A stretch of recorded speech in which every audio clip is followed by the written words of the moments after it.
família luminiana, como é que vocês estão? Tudo bem? Então, atendendo aí a muita gente que estava me pedindo, eu trago aqui com muita alegria a continuação daquela minha primeira aula de inglês, né? Aprenda inglês dormindo aqui em formato ASMR, para que a gente possa estudar juntos aí a língua inglesa e aprender de uma maneira muito gostosa e muito confortável. Eu agradeço demais as pessoas que me pediram e que curtiram o primeiro vídeo.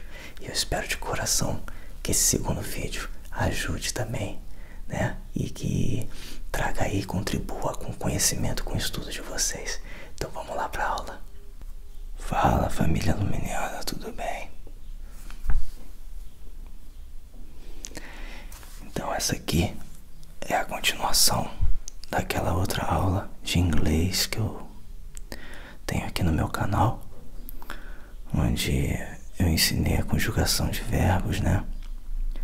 E eu vou dar continuidade aqui com uma questão bem interessante na língua inglesa, que é a respeito se você sabe fazer perguntas em inglês, né? Como é que funciona a mecânica para criar perguntas em inglês, né? Então, vou fazer essa aula em formato ASMR, porque eu sei que muita gente estuda inglês ou tem interesse, e transformar em uma maneira confortável, uma maneira gostosa de estudar. Então, você sabe como fazer perguntas em inglês, né? Então, qual é a principal diferença? Eu vou botar uns exemplos aqui, né? Vou colocar algumas afirmações aqui. Vamos lá.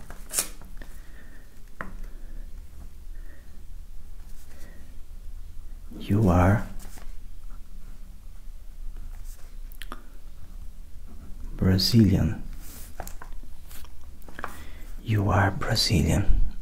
Você é brasileiro. Então, uma coisa muito curiosa, muito interessante é que no português a gente não precisa mexer na estrutura da oração quando a gente quer fazer uma pergunta, né? Se a gente quer criar uma frase afirmativa, a gente fala, você é brasileiro, certo? Só que no português basta a gente mudar a entonação, que vira uma pergunta. Olha só como é que a nossa língua ela é bem complexa, né? Porque e ao mesmo tempo muito, muito bacana, porque eu posso falar para você, você é brasileiro. E aí, se eu quiser perguntar, eu falo, você é brasileiro? Ou seja, eu não mexi na frase, eu não mexi na oração, mas eu transformei em uma pergunta. Então, assim, você é brasileiro? Essa mesma estrutura de oração pode ser minha afirmativa ou minha pergunta. O que define se é uma pergunta ou não? Na escrita,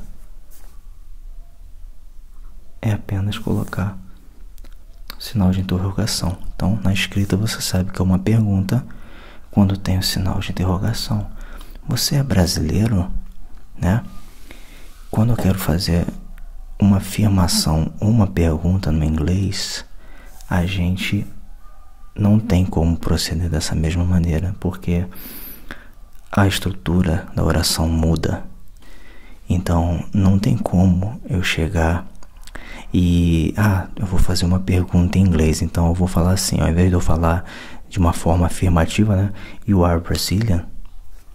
Eu vou falar assim, You are Brazilian? Continua sendo uma afirmação.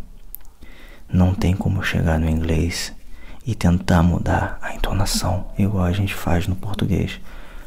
Você é brasileiro? É uma afirmação. Você é brasileiro? É uma pergunta, eu não mexi. Agora, no inglês, a gente não tem como fazer isso. Se eu quero perguntar em inglês se a pessoa é brasileira, eu vou ter que mexer na estrutura da oração. Então, como é que eu faço isso? Qual é a mecânica para criar uma pergunta em inglês? O verbo o verbo ele vem para frente. Então a pergunta em inglês fica assim: Are you Brazilian? Aí sim. Are you Brazilian? Não precisava nem ter o sinal de interrogação. Não precisava. Você já sabe, no inglês, na língua inglesa, você já sabe que isso aqui é uma pergunta. Porque ela difere da afirmativa na língua inglesa. Então você nunca vai escutar alguém falando You are Brazilian? Nunca vai escutar alguém que fala inglês falando assim You are Brazilian? Não, isso nunca, independente da entonação, a pergunta não é feita da mesma forma que em português. Então o verbo ele sempre vem para frente. Are you Brazilian? Então assim, da mesma maneira, não tem como você afirmar uma coisa se ela tiver na estrutura de pergunta. Eu também não posso chegar Are you Brazilian? Are you Brazilian? Não, isso é uma pergunta, né? Então, bem diferente do nosso português, que a gente utiliza a mesma estrutura para fazer uma afirmação e uma pergunta. No inglês, você passa o verbo para frente. Então, como eu disse na aula anterior, né, aqui no meu canal, a gente tem a conjugação, né? I, you, he, she, it. Vou citar um outro exemplo aqui, né? She speaks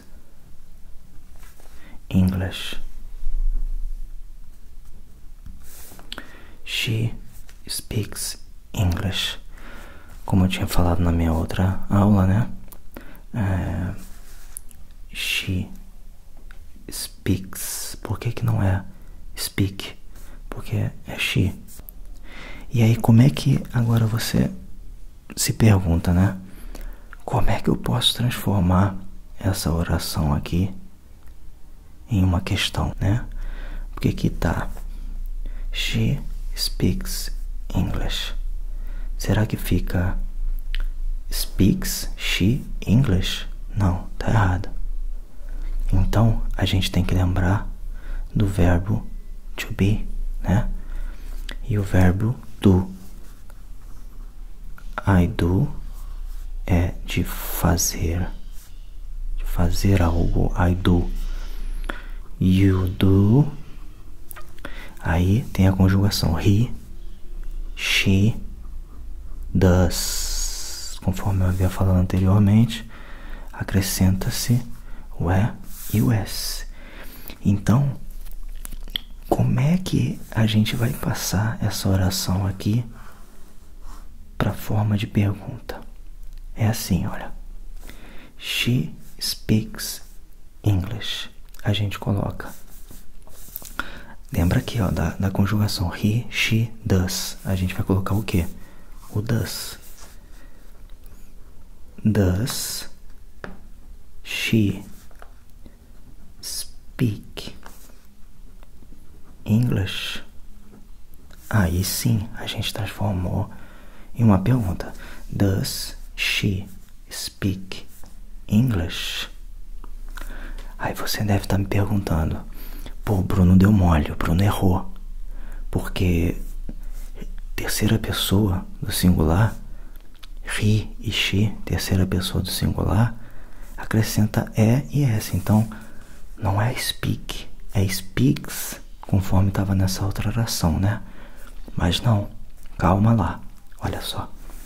Aqui no does, a gente já está conjugando.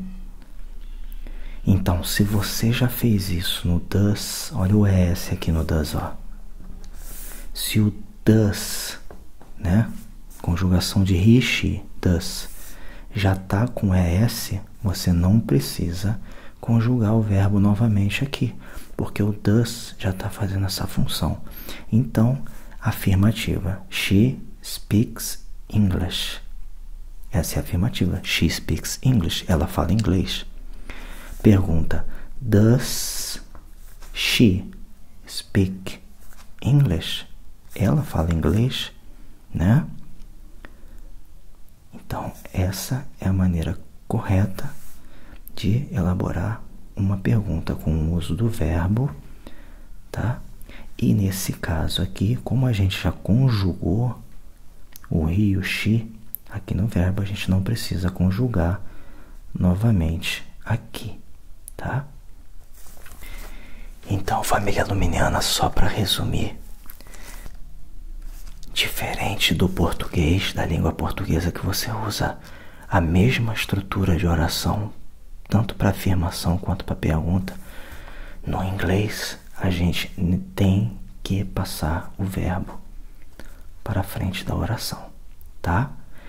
Então, eu aconselho vocês a pegarem alguns exercícios, se você está estudando inglês, e praticar, né? Para você memorizar e entender melhor isso, tá?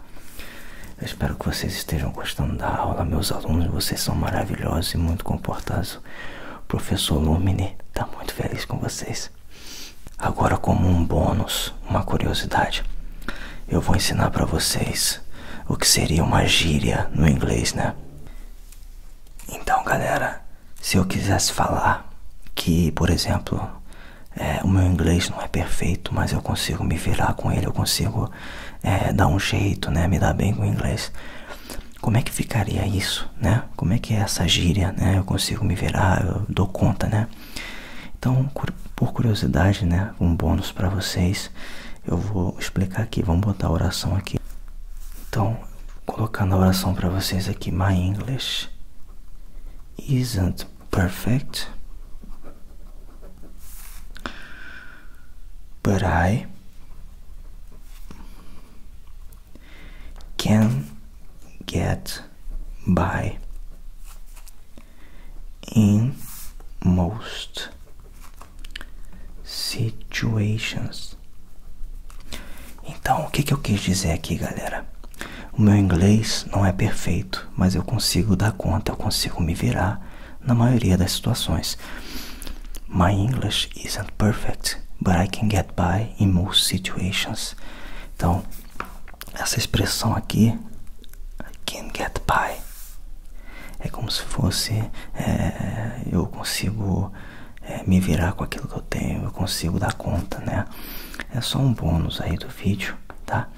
Para uma curiosidade, para poder tornar o vídeo mais interessante, mais bacana e divertido, tá? Então é isso, galera.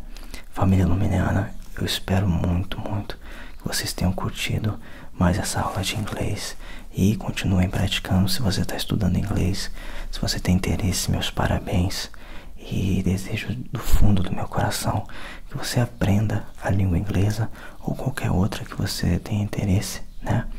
E já deixando aqui meu muito obrigado, minha gratidão, desejando a vocês muita paz e muito carinho no vosso coração, tá bom? É isso, família luminiana. Gratidão, gratidão, gratidão.